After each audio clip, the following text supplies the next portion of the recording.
কৰ্মচাৰীৰ পেঞ্চন সম্পৰ্কত উত্তাল হৈ পৰিছে বিধানসভাত। 3 মিনিটৰ বাবে স্থগিত হৈছিল সদন আৰু পুৰণি পেঞ্চন আঁচনি সমৰ্থন কৰি সংকল্প প্ৰস্তাৱ আনিছিল বিধায়ক অখিল গগৈয়ে। আৰু আজিৰ দিনটোৰ বাবে বিধানসভাৰ পৰা বহিষ্কাৰ অখিল গগৈ।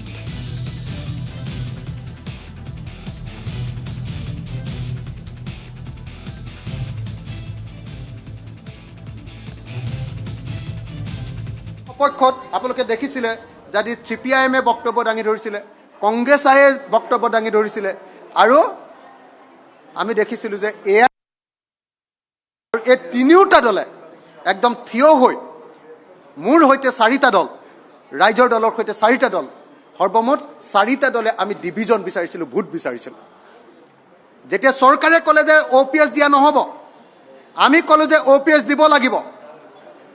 চন্দ্ৰমোহন পাটোৱাৰীয়ে ক'লে কাৰোবাক লাগিলে আমি NPS দিম, আৰু NPS নালাগে আমি UPS দিম, আমি কোনো পধ্যে OPS নিদিওঁ।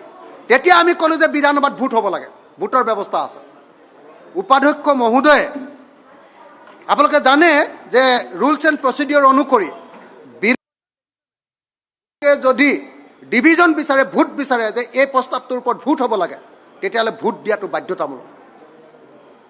কিন্তু দুৰ্ভাগ্যজনকভাৱে আজি ডেপুটি স্পীকাৰে আমাক কোনো পধ্যে ভোট দিবলৈ নিদিলে আৰু মোক বাহিৰ কৰি দিলে।